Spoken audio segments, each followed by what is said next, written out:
Hola, ¿qué tal? ¿Cómo están? Espero que se encuentren bien. Vamos a dar continuidad a esta serie de videos que vamos a- a venir desarrollando con el tema de contención, retención y estabilidad en ortodoncia. Bien, nos quedamos en esta diapositiva de la presentación. Bueno, y en esta diapositiva lo que vamos a ver específicamente ahora son las cuestiones médico-legales que tienen que ver con el consentimiento informado.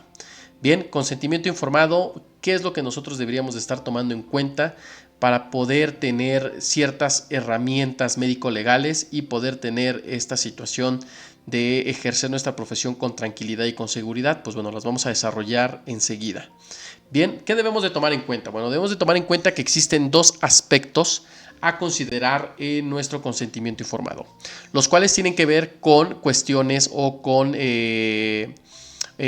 objetivos que son generales, que son propios de todos los pacientes, se hagan ortodoncia o no se hagan ortodoncia, y que aplican para toda la odontología, y hay unos que son totalmente particulares y objetivos que van encausados o van encaminados a ciertas medidas que debemos de tomar en cuenta los ortodoncistas para evitar la recidiva en nuestros casos clínicos, o si no evitar la recidiva, disminuir al máximo los conflictos médico-paciente u odontólogo-paciente en este tema en particular, que es contención, retención y estabilidad. Bien, ahora vamos a iniciar lógicamente con los generales y vamos a ser muy objetivos al tratar de desarrollarlo, porque obviamente aquí vamos a ver situaciones que forman parte también de la cavidad bucal, pero también de forma sistémica en los generales del paciente. Bien, ahora, ¿qué es lo que debemos de tomar en cuenta? Debemos de tomar en cuenta que existe un término que obtuvimos de este artículo que se llama la deriva centrípeda.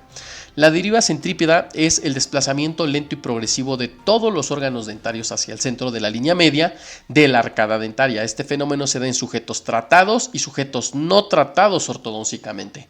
Estos últimos, por lógica, pues obviamente no pueden tener recidiva porque nunca se han corregido las malposiciones de los órganos dentarios con ortodoncia.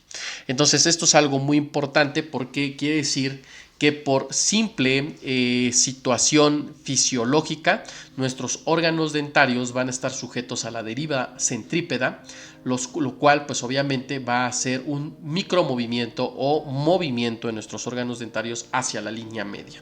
Ahora, esto se da en pacientes tratados y no tratados. Entonces es algo que debemos de tomar en cuenta tanto odontólogos generales como ortodoncistas. Y aquí una de las situaciones más importantes para poder darle mayor credibilidad obviamente a este término es que recordemos, cuando nosotros hacemos la extracción de un primer molar inferior, nuestro segundo molar inferior adyacente a donde realizamos la extracción, pues bueno, este no se va a distalizar, por el contrario, va a tener un movimiento que se conoce como una mesioinclinación, y esto lógicamente es porque está llevándose a cabo esta fuerza que se denomina deriva centrípeda.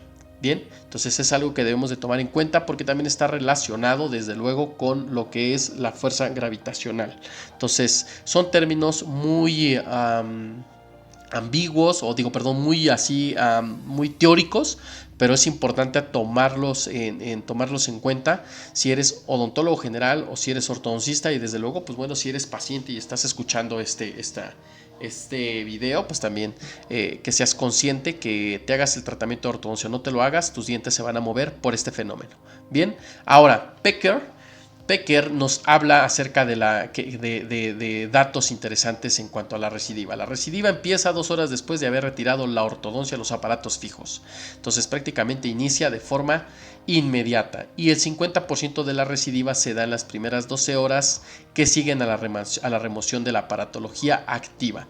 Eso no quiere decir que los órganos dentarios van a llegar a una recidiva prácticamente el 50% de como llegaron de fotos iniciales o inicialmente antes de colocar aparatos, pero sí tiene que ver con la remodelación o con el elongamiento o con los estiramientos que van a sufrir los tejidos blandos, más específicamente las fibras periodontales. A eso se refiere con las recidivas del 50% en las primeras 12 horas. Y también lo sacamos de este artículo. La verdad es que este artículo es bastante enriquecedor con algunos términos. Está escrito por un odontopediatra. Es un artículo que viene de Granada, de España. Entonces, si tienen la oportunidad de leerlo, pues bueno, estaría increíble que ustedes pudiesen darle una revisada y poder ver algunos datos interesantes que lógicamente están bien referenciados. O sea, hay una fuente bibliográfica que lo sustenta. Entonces, yo solamente estoy poniendo el artículo, pero en el artículo sí, efectivamente, en la redacción sí viene con sus referencias bibliográficas bien señalizadas. Yo lo estoy poniendo solamente de forma general, pero sí les estoy poniendo de dónde estoy obteniendo la información, que no es otra cosa más que la terapéutica basada en evidencia científica, porque lo estoy basando en este artículo. Bien, ahora vamos a seguir con los generales y debemos de recordar que todos los seres humanos, así como todos los objetos que se encuentran en la faz de la Tierra, están sometidos a la entropía, bien, que es la tendencia al desorden de diferentes patrones que están organizados, o simplemente es una ley es una de las leyes de la termodinámica, que obviamente nos está hablando sobre el envejecimiento o la oxidación que se da en todos los seres vivos. Entonces, la entropía pues está íntimamente relacionada con el envejecimiento y con la oxidación. Entonces, esto es algo muy lógico. O sea, a pesar de que hoy en día existen muchas medidas que son paliativas y algunas totalmente ya comprobadas para tratar de envejecer lo mejor posible o tratar de retardar lo más posible el envejecimiento, no se ha logrado todavía al 100%. Ese es uno de los objetivos que tiene planteado hoy la ciencia médica. Sin embargo, o sea, lo que sí debemos de tomar en cuenta es que tomes los multivitamínicos que tomes, te pongas bloqueador, hagas ejercicio, cuides mucho tu alimentación, seas una persona totalmente que está al pendiente de mejorar tu calidad de vida con lo que comes, con lo que haces, con lo que piensas, pues bueno, siempre vas a estar sometido a esta ley de la entropía, al envejecimiento y a la oxidación. Yo nunca he visto, de ahí que yo la verdad es que ahora voy a hacer una aseveración que a lo mejor a algunos no les gustará, pero bueno, yo sí creo que nosotros los seres humanos tenemos un diseñador que fue el que nos creó, y no así la locura de pensar en una teoría de la evolución, porque pues bueno, yo nunca he visto a ningún animal que haya hasta el momento ahorita tenido una evolución que sea radical, que haya mutado de una especie a otra. Obviamente sí tienen ciertas características que los hacen que se adapten a las circunstancias de las zonas geográficas donde habitan ciertos animales, pero bueno, yo he tenido la necesidad de volar y a mí no me han salido ni plumas ni alas. Entonces la verdad es que es una locura creer que somos producto de un accidente. Y otra cuestión importante que voy a abordar es específicamente con la oxidación. O sea, nosotros sacamos un vegetal, vamos a ser más específico, una manzana, la partimos y inmediatamente empieza a tener ese proceso de oxidación, el cual no es otra cosa que involución. O sea, no está evolucionando, está involucionando, está degradándose, está envejeciéndose, porque está sometida a la ley de la entropía. Entonces es una locura pensar que pues la verdad es que sí venimos de una evolución. La verdad no creo, son muchos los accidentes que debieron de haber ocurrido para que existiésemos hoy como especie humana. Bien, bueno, tocando y avanzando en este tema, ahora lo que vamos a ver es que como estamos sometidos al envejecimiento, yo pongo esta imagen y voy a hacer aquí una referencia que ya más o menos va a ir dándoles un panorama de lo que hoy en día se conoce como retención y contención y estabilidad en ortodoncia. Si un paciente se aplica sustancia botulínica, lógicamente es probable que a los 6 meses, a los 8 meses o a los 4 meses la denervación de estos músculos donde se aplicó la sustancia botulínica, pues bueno, vuelva a tener sus condiciones normales. Entonces va a requerir este paciente nuevamente la aplicación de la sustancia para que se mantenga esta denervación de los músculos y no se expresen las líneas faciales o las líneas de expresión faciales. Entonces, obviamente esto se da porque los pacientes van perdiendo esa capacidad de tensión que tienen sus tejidos blandos. Entonces, ¿qué nos haría pensar que nuestros órganos dentarios no van a estar sometidos también a este envejecimiento en los tejidos de sostén que evitan que estos se muevan de forma radical. O sea, es lógico que también tanto las fibras periodontales como, bueno, mejor dicho, todo lo que involucra el periodonto, que es el cemento, las fibras periodontales, propiamente la gíngiva, el hueso dentoalveolar, pues obviamente está también sometido a este envejecimiento. Entonces es irremediable en algunos casos que los pacientes recidiven. Algunos pacientes van a recidivar porque lógicamente están sometidos a este proceso de envejecimiento. Recordemos que el colágeno, pues bueno, forma parte de muchos de los tejidos blandos del periodonto y estos pues también van a ser afectados como se ve la afección en los tejidos blandos de la piel de esta paciente. Entonces, creo yo que la cuestión de contención y retención y estabilidad es un tema que hoy en pleno siglo XXI se ha revolucionado por las exigencias del paciente y por la comodidad del ortodoncista en evitar volver a hacer retratamientos ortodóncicos a los pacientes que así lo demanden. Sin embargo, creo que esta es un área de oportunidad que vamos a ir abordando durante el desarrollo de estos temas. Bien, ahora, es lógico que obviamente si estamos sometidos a un envejecimiento, pues esto se va a ver lógicamente en nuestras manos, en nuestros tejidos como lo pueden ser cartílagos, discos articulares, propiamente el hueso cuando empiezas con osteopenia. También nosotros tenemos, esta es la arcada o esta es una fotografía de un paciente adulto mayor ya, donde podemos ver ya algunas marcas de afracciones, restauraciones ya de procesos de afracción, desgastes lógicamente ya propiamente en los tejidos duros del diente. Entonces obviamente que pues está teniendo un cambio que se está dando a través del envejecimiento, porque esto es inevitable. Entonces, si nosotros somos conscientes que esto se da simplemente por fisiología del paciente o del ser humano, pues es imposible que podamos mantener 100%, o sea, 100%, nuestros tratamientos ortodóncicos intactos. Vamos a tener siempre cierto grado de recidiva. Aquí el punto es qué tanto es aceptable que nuestros tratamientos recidiven. Porque digo, o sea, sí, obviamente aceptamos que exista recidiva, sí es algo con lo que podemos vivir, pero también qué grado de recidiva están teniendo nuestros casos clínicos. O sea, no es lo mismo que te recidive un 5, un 10% o un solo órgano dentario o un par de órganos dentarios a que te recidive toda la arcada a cómo el paciente llegó por primera vez a tu consulta. A eso también obviamente hay que darle la importancia que merece. Bien, ahora, como ya platicamos acerca de que el envejecimiento se da tanto en la piel como en los tejidos de sostén, que es el periodonto, donde se incrustan nuestros órganos dentarios, que es en el hueso alveolar, pues está sometida, como se los dije, a la segunda ley que tiene que ver con la termodinámica y que es la entropía. Todo tiende al desorden, todo tiende a la oxidación, todo tiende al envejecimiento. Y aquí pues obviamente no va a ser la excepción lo que son nuestros tejidos periodontales, que esta imagen está muy bien representada porque nos está dando el nombre de cada una de las estructuras anatómicas. Ahora, ¿qué nos debería de interesar como ortodoncistas?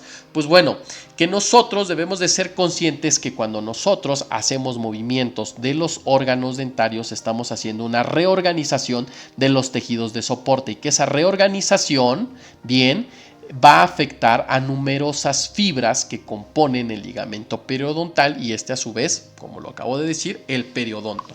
¿Cuáles son las fibras? Bueno, son las transeptales, las alveolodentarias, las fibras supracrestales o gingivales y las fibras de oxilatar y los elementos no fibrosos que son los vasos y las células. Yo pongo en otro color las fibras del inciso C, que son las fibras supracrestales o gingivales, ya que estas son las que más tardan en recuperarse o reorganizarse para lógicamente poder adoptar la posición nueva del órgano dentario. De ahí que existen otros procedimientos pocamente invasivos o mínimamente invasivos, que son la reposición de Van Arsdale y la fibrotomía supracrestal, las cuales van a hacer lógicamente o van a favorecer la desinserción de estas fibras supracrestales y su reorganización o cicatrización o reorganización de estas fibras en específico van a permitir que cuando se vuelvan a anclar el ligamento periodontal, específicamente estas fibras, a lo que es el hueso dentoalveolar y el cemento, pues estas se reorganicen en su nueva posición, aceptando al órgano dentario en la posición que nosotros logramos colocar con nuestros aparatos de ortodoncia. Esto desde luego va a favorecer que tengamos mayor contención, retención y estabilidad en nuestros tratamientos. Esto es parte de lo que debemos de tomar en cuenta en nuestros aspectos generales y explicárselo sumamente bien y detalladamente bien a nuestro paciente de forma verbal, pero también hacerlo de una forma formal, hablando de los documentos médico-legales que son el consentimiento informado y la historia clínica. Ahora, ¿qué otra cosa debemos de tomar en cuenta? Que no solamente existe remodelación o reorganización en el tejido, en el complejo periodontal de los pacientes. También nosotros vamos a tener cambios en la tonicidad muscular que envuelve nuestra cavidad oral. Bien, y eso, pues como lo podrán recordar en la diapositiva que vimos de envejecimiento, se ve traducido en las arrugas o las líneas de expresión y la elongación de la piel por pérdida de matriz colágena. Esto lógicamente va a afectar directamente a lo que conocemos como la zona cero, que es la zona donde se encuentran ubicados nuestros órganos dentarios, que deberían de estar en teoría todas las raíces dentro del proceso dentoalveolar. Pero estas a su vez van a estar en algo que conocemos como el pasillo de Toms. Este pasillo de Toms involucra lo que son los músculos orbicular superior, orbicular inferior, todos los músculos bucinadores, todos los accesorios que estamos viendo en este esquema y lógicamente también la lengua. Entonces hay un equilibrio de las fuerzas que están por parte de los músculos de la expresión facial y la lengua. Esta suma de fuerzas tiene que ser igual a 0, o en teoría tendría que estar igual a 0, porque la suma de todas las fuerzas, según las leyes de la física, nos da 0, y esto obviamente va a impedir que los dientes que se encuentran en esta zona 0 o en esta zona que va a dividir la lengua y va a ser parte del pasillo de Tomas, porque va a dividir la lengua y los músculos de la expresión facial, pues al ser 0 van a evitar que lógicamente estos dientes o estos órganos dentarios o estas arcadas se muevan. Entonces, ¿qué debemos de tomar en cuenta? Pues que por envejecimiento, o sea, la tonicidad de nuestro pasillo de Toms se va a ver afectado, y esto lo podemos ver en los pacientes que tienen hasta un hábito pernicioso, como puede ser el hábito de lengua, bien, que obviamente está afectada, la tonicidad de la lengua, y esto va a afectar a la zona 0.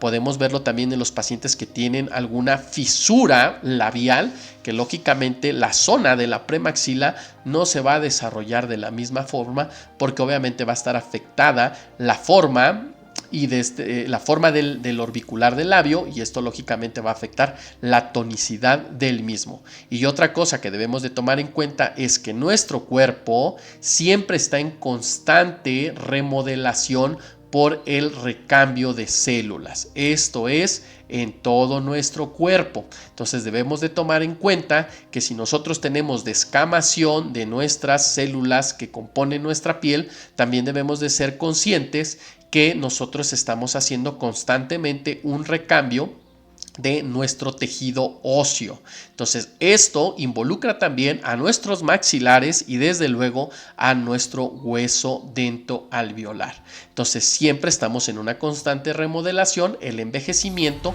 podría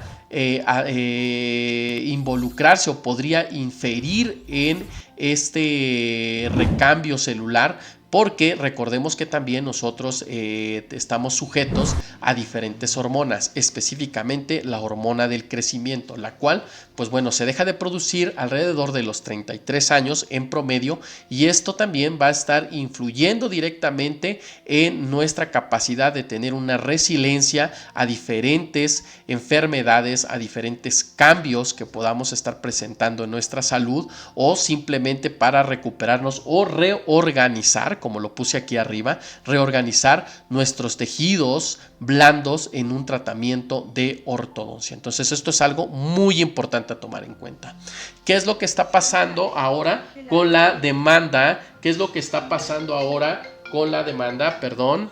¿Qué es lo que está pasando con la demanda ahora de los tratamientos o los retratamientos de ortodoncia? Lo que está pasando es algo muy sencillo de entender. Los pacientes que tienen ahora más edad o que son de grupos etarios más longevos están solicitando el tratamiento de ortodoncia. ¿Qué es lo que está sucediendo? Que nosotros tenemos una exposición del área dental. Esta exposición del área dental está íntimamente relacionada con lo que son los orbiculares de los labios. Debemos de comprender que en los pacientes que son pediátricos normalmente es muy común ver un gummy smile o una sonrisa gingival. En los pacientes adultos en algunas ocasiones no es bien visto que existan estas sonrisas gingivales, y esto lógicamente lo podemos determinar mediante un análisis objetivo de las líneas estéticas que tienen que ver con los tratamientos de ortodoncia, de dónde vamos a situar nuestros órganos dentarios. Ahora, debemos de tomar también en cuenta que los pacientes, conforme van envejeciendo, la tonicidad de sus orbiculares de los labios van perdiendo esta fuerza, lo cual deja un área de exposición dental muy favorable solamente para enseñar o mostrar al sonreír los órganos dentarios inferiores. Los órganos dentarios inferiores se vuelven los protagonistas en los pacientes que tienen mayor edad, hablando cronológicamente, y esto va a determinar que lógicamente las recidivas que se dan en mayor porcentaje en la arcada inferior pues sean de mayor demanda para ser corregidas. Esto también es muy importante y va de la mano con los generales. Ahora, por último, ¿qué es lo que está pasando? Tomando en cuenta ya todo este preámbulo que les acabo de dar. Leí este artículo del maestro y de un referente, yo creo, a nivel mundial, el doctor David Suárez Quintanilla, escrito en la revista The Dental Tribune, que dice El reto de la retención en ortodoncia, escrito, o bueno, mejor dicho, publicado el 5 de mayo del 2023, o sea, hace apenas un año. Y el que nos dice el doctor con su gran visión de la ortodoncia y con la gran experiencia que tiene. Bueno, lo que nos dice es que la presión de los pacientes nos ha llevado a optar por la retención permanente, porque lógicamente los pacientes nos dicen no quiero que se me mueva ningún diente, se les olvida que están sujetos al envejecimiento. Bien, ahora, ¿qué es lo que sucede? La retención permanente nos da mucha practicidad a los ortodoncistas porque nos evita estar tratando de negociar la colocación nuevamente de aparatología para corregir pequeñas recidivas. Bien, ahora, ¿esto es malo? No, el mismo doctor dice que tanto por su practicidad la retención permanente nos puede dar también resultados de rentabilidad. ¿A qué se refiere? Que si nosotros hacemos conscientes a nuestros pacientes que ellos van a tener recidivas simplemente por el proceso de envejecimiento, es probable que tengan algunos micromovimientos de algunos órganos dentarios en específico. Entonces, esto abre a los consultorios la oportunidad de brindar tratamientos que pueden ser tratamientos muy cortos, muy flexibles económicamente hablando, y a lo mejor hasta con pequeños alineadores o con pequeños tratamientos, mejor dicho, de alineadores, los cuales podrían corregir estas recidivas. Esto se traduce lógicamente en una ganancia económica, y con esto no significa que pues bueno queramos o pretendamos cobrarle una situación que se ha firmado como pacto con el paciente y el ortodoncista en cuanto a la retención y contención. Simplemente creo yo que es una nueva área de oportunidad que se tiene como ortodoncista para poder establecer bien cuáles son las limitaciones de un tratamiento de ortodoncia y hasta dónde nosotros podemos evitar que éste tenga recidiva mediante la contención, la retención y la estabilidad del mismo. Con esto no estoy obviamente queriendo justificar tratamientos mal planeados o tratamientos con deficiencias. Recordemos, la contención y la retención va muy de la mano o está correlacionado con la calidad y con la eficiencia del tratamiento. Bien, lógicamente, tomando en cuenta que los objetivos del tratamiento son bien claros, que tienen que ver con la estabilidad oclusal, con la estabilidad ortopédica, y con esto me refiero a la estabilidad que se logra en la posición de la mandíbula, y lógicamente que todos los órganos dentarios no estén excediendo los límites fisiológicos del periodonto. Hasta aquí vamos a dejar el video del día de hoy. Lamento mucho la interrupción que tuve con el teléfono. La verdad es que no le bajé por ahí el volumen, pero bueno, espero que pueda ser de utilidad, y para la próxima sí vamos a ver los aspectos particulares, que ya vamos a abordar los teoremas que nos muestra el libro de Graeber con referencia a la contención y la retención, y vamos a ver también ya algunos pequeños tips que algunos expertos y algunos artículos nos brindan para poder ejercer una ortodoncia con mayor estabilidad y con menos recidiva. Espero que les haya gustado y no olviden suscribirse a nuestro canal Odontología para Domis. Recuerden que por cada suscriptor que nosotros ganamos, esto permite que también un servidor pueda tener más tiempo para poder seguir creando contenido de calidad, contenido que realmente sume a la profesión. Y también me gustaría invitarlos a que me sigan en mi cuenta de TikTok. Vamos a dejarla aquí en el video en la descripción, y desde luego que espero que les pueda servir lo que estamos desarrollando con contención, retención y estabilidad en ortodoncia. Lo dejamos hasta aquí. Saludos.